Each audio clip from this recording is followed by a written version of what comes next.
আসসালামু আলাইকুম, welcome back to our channel happy fan. বন্ধুরা কেমন আছো? আশা করি সবাই ভালো আছো। আজকে আমি বানাবো চিলি সয়া। তো দেখে বন্ধুরা বুঝতে পেরেছো অনেক টেস্টি হয়েছিল, কিন্তু আমার বাবুদের অনেক পছন্দ, তাই আমি এটা বানিয়ে নিয়েছি। আসলে সয়াবিনের মধ্যে অনেক রকমের ভিটামিন থাকে, তো ছোট বড় অনেকেই কিন্তু সয়াবিন খেতে পছন্দ করে না। তো বন্ধুরা এইভাবে তোমরা চিলি সয়াবিন করো, অবশ্যই খেতে ভালো লাগবে। তো চলো কথা না বাড়িয়ে শুরু করে দিই রেসিপিটা। এই যে এখানে যা যা লাগবে: সয়াবিন, বেসন, টমেটো, কাঁচা লঙ্কা, পেঁয়াজ, এগুলো নিয়েছি। আর টমেটো কেচাপ, এটাকে আমি একটু পানি দিয়ে ভিজিয়ে রাখবো না, এটাকে আমি ফুটিয়ে নেব। যেহেতু আমার হাতে এখন সময় কম, তাই আমি একটু ফুটিয়ে নেব, তাড়াতাড়ি ওটা নরম হয়ে যাবে। ততক্ষণ ওদিকে নরম হতে থাক। ওটা ওভেনের মধ্যে বসানো আছে। আর এখানে আমি সবজিগুলো কুচিয়ে নিই। সবজির মধ্যে আমার যেগুলো লাগবে, পেঁয়াজ কুচি লাগবে, তো আমি পেঁয়াজটা ক্লিন করে নিচ্ছি। এইভাবে দেখানোর উদ্দেশ্য, পেঁয়াজ কুচিটা এই কারণেই দেখাচ্ছি, পেঁয়াজগুলো একদম কুচি করব না, জাস্ট একটু শেপ দিয়ে নেব। এইভাবেই কিন্তু চিলি সস, এইভাবে একটু বড় বড় করে আমি এগুলো খুলে নিচ্ছি। এইভাবে করে একটু জাস্ট ফ্রাই করব, সেই জন্য এইভাবে করে নিলাম। এখানে আমি ক্যাপসিকামটাও কেটে নেব, একটু নিজের মতো করে একটু শেপ দিয়ে নেবে তোমরা। আমি একটু কোনাচে ভাব করে কেটে নেব। তো দেখো বন্ধুরা, এই কারণেই দেখাচ্ছি, নইলে আমি এটা অফ ক্যামেরায় করতাম। এটা দেখানোর জন্যই আমি ক্যামেরাটা অন করেছি, নইলে বুঝতে পারবে না। একটু বড় করে কেটে নেব। তো বন্ধুরা এইভাবে আমি শেপ দিয়ে নিচ্ছি, তোমরা তোমাদের ইচ্ছা মতো শেপ দিয়ে নিও। আর একবার হলে এরকম চিলি সয়াবিন তোমরা কুক করে দেখবে, খেতে খুবই ভালো লাগবে। আজকে ভাবলাম একটু এটা বানিয়ে নিই। বাবু তো ভাত খেতে চায় না, আর সয়াবিন রান্না করলেও খেতে চায় না, তাই আমি এইভাবে চিলি সয়াবিন করে দিলাম। দেখা যাক, এই জন্য করেছিলাম, কিন্তু অনেক ভালো লেগেছিল, আমি নিজেও খেয়েছিলাম।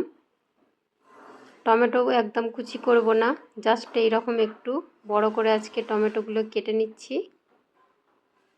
দেখো বন্ধুরা, সমস্ত উপকরণগুলো কিভাবে কাটলাম সব কিছু দেখিয়ে দিলাম। এখানে সমস্ত উপকরণগুলো আমার কুচি করা হয়ে গেছে।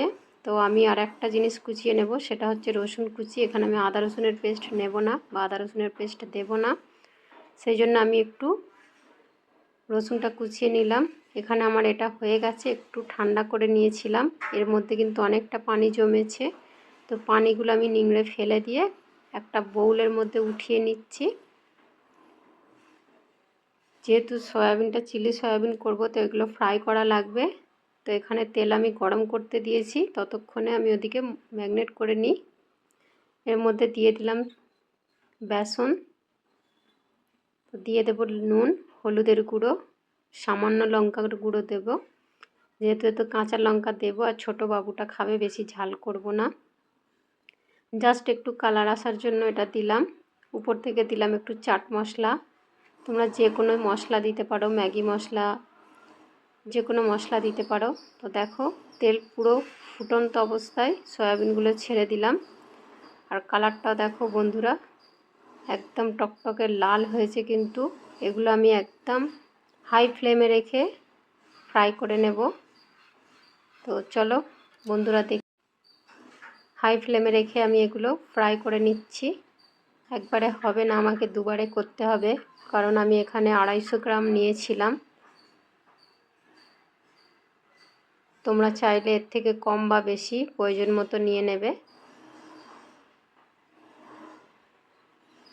ভালো করে ফ্রাই করে নিচ্ছি বন্ধুরা। দেখো, উল্টে পাল্টে একটু জাস্ট ফ্রাই করে নেব। এটাতে কিন্তু অনেক বেশি তেল কিন্তু শুষে নেয়, তোমরা সবাই কম বেশি জানো। সয়াবিন ফ্রাই করলে তেল অনেকটা টানে, আবার যেহেতু এটা বেসন দিয়ে ম্যারিনেট করেছিলাম, সেই অনুসারে অনেকটাই তেল টেনে নিয়েছে, দেখে বুঝতে পারছো বন্ধুরা। দেখো, আমি একটা হয়ে গেছে, উঠিয়ে নিচ্ছি, আবারও দিয়ে দিলাম। তো আমি এইভাবে সমস্ত সয়াবিনগুলো উল্টে পাল্টে ফ্রাই করে নেব। দেখো বন্ধুরা, একটু সময় নিয়ে কিন্তু করবে, এটা একদম জলবাজি করবে না, তাহলে কিন্তু হবে না। আর যদি তেলটা ঠান্ডা হয়ে যায় বন্ধুরা, আরও একবার কিন্তু গরম করে নেবে। কারণ হচ্ছে যদি গরম অবস্থায় না করি এটা ছেড়ে যেতে পারে। তো এখানে ফাইনালি আমার এগুলো হয়ে গেছে। এই তেলের মধ্যেই আমি পেঁয়াজগুলো যে কুচি করে রেখেছিলাম দিয়ে দিলাম। তো পেঁয়াজগুলো আমি জাস্ট একটু নরম করে নেব, এই জন্য ঢাকনাটা ঢেকে দেব। ক্যাপসিকামগুলো দিয়ে দিলাম, পেঁয়াজগুলো দিয়ে দিলাম। তো দেখো বন্ধুরা, অনেক সুন্দর লাগছে না? সাদা এবং গ্রিন তেলের মধ্যে ফ্রাই করা হচ্ছে, অনেক সুন্দর। ক্যাপসিকামটা কিন্তু স্বাস্থ্যটা অনেক সুন্দর ছিল, কারণ আমার বাবু বাজার থেকে নিয়েই এসেছে, দেখে সুন্দর মতো নিয়ে এসেছে। আমাদের এখানে কালারিং পাওয়া যায় না, গ্রিন কালারটাই বেশি পাওয়া যায়। অবশ্যই তোমরা পারলে 2 থেকে 3 রকমের ক্যাপসিকাম দিতে পারো। আমার এখানে আজকে পাইনি, এক কালারই পেয়েছিলাম, তাই একটা ইউজ করলাম। তোমরা এখানে চাইলে লঙ্কাও দিতে পারো, আমি দেব না, আমার বাবুটা একদম ছোট। আমি জাস্ট 2টা কি 3টা লঙ্কা দেব উপর থেকে, ওটা ছড়িয়ে নেব পরে। একটু ফ্রাই করে নিলাম ঢাকনাটা দিয়ে, এই কারণেই যাতে করে ক্যাপসিকামগুলো নরম হয়ে যায় বা সিদ্ধ হয়ে যায়। তো ফাইনালি খাবার মতো হয়ে গেছে, আমি একটা প্লেটের মধ্যে উঠিয়ে নিলাম। এবার আমি রসুনগুলোকে ফ্রাই করে নেব। দেখো বন্ধুরা, এখানে আমি পেঁয়াজ কুচি দেব না, কারণ পেঁয়াজ আর ক্যাপসিকাম আগে থেকেই ফ্রাই করে নিয়েছি। এখানে আমি দিয়ে দিলাম টমেটো কুচি, নুন, আর দেব একটু, এটাকে উল্টে পাল্টে একটু নরম করে নেব টমেটো কুচিগুলো। এখানে গোটা লঙ্কা দিয়েছি, এগুলো আবারও ঢাকনা দিয়ে করে নিলাম, যাতে করে তাড়াতাড়ি সিদ্ধ হয়ে যায়, বেশি সময় নষ্ট করলাম না। তো উপর থেকে দিয়ে দিলাম ফ্রাই করে রাখা সয়াবিন এবং পেঁয়াজ, আর যে আমি ক্যাপসিকামগুলো ফ্রাই করে রেখেছিলাম। সমস্ত উপকরণগুলো এবার ভালোভাবে ফ্রাই করে নিচ্ছি। দেখো বন্ধুরা, কতটা সুন্দর কালার এসেছে, দেখলেই খেতে মন চাইবে। একবার হলেও অন্তত বানিয়ে দেখো, একটা লোভনীয় খাবার। ছোট বড় অনেকেই কিন্তু সয়াবিন খেতে পছন্দ করে না। তো বন্ধুরা, আমি সবাইকে বলবো, সয়াবিনের মধ্যে কিন্তু অনেক রকমের ভিটামিন থাকে, এটা স্বাস্থ্যের জন্য অনেক ভালো। আর এইভাবে হলে যারা খায় না তারা কিন্তু অবশ্যই খেতে চাইবে। তোমরা এইভাবে একবার হলেও ট্রাই করো, চিলি সয়াবিন, অবশ্যই খেতে ভালো লাগবে। তো আমিও প্রথমে ভেবেছিলাম কেমন হবে জানি না, কিন্তু খেতে অনেক ভালো লেগেছে। বন্ধুরা, তোমরা এইভাবে করে নিও, দেখো কালারটা এত সুন্দর এসেছে, দেখে জিভে জল এসে যাবে। অবশ্যই ভালো লাগবে কিন্তু বন্ধুরা, তোমরা বানিয়ে খেও। তো দেখো, আমি কিন্তু ভালোভাবে এটাকে ফ্রাই করে নিচ্ছি, কারণ হচ্ছে সমস্ত উপকরণগুলো যেন ভালোভাবে মেশে। তো এরপরে যে কাজটা করবে বন্ধুরা, তোমরা পারলে একটু সয়া সস দিতে পারো, টমেটো কেচাপ দিতে পারো। আমি ওগুলো দেব না, কারণ হচ্ছে আমি জাস্ট নর্মাল মশলা দিয়ে এটাকে কুক করছি। তো দেখো বন্ধুরা, তোমরা চাইলে ওটা দিতে পারো। ফাইনালি হয়ে গেছে, এগুলো আমি একটা বাউলের মধ্যে উঠিয়ে নেব। যেটা খেলে স্বাস্থ্যের পক্ষে ভালো হবে, আমি সেই মশলাগুলোই কিন্তু আমার বাবুদেরকে খাইয়ে থাকি, সেই জন্য আমি বাড়তি মশলা কিছু দিলাম না। এগুলো ফাইনালি হয়ে গেছে, বাউলের মধ্যে উঠিয়ে নিচ্ছি। তোমরা চাইলে কিন্তু সয়াবিনের সঙ্গে সস দিয়ে ওটা আবারও নাড়াচাড়া করতে পারো, কিন্তু আমি ওটা করব না।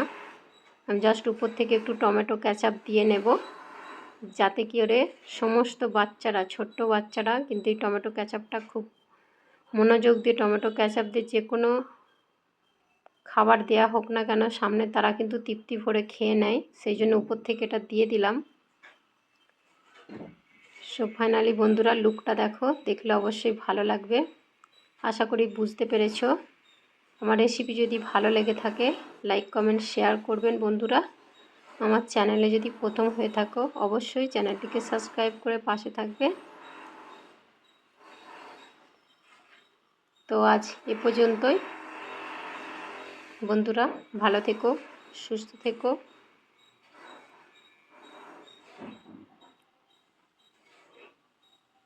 আল্লাহ হাফেজ।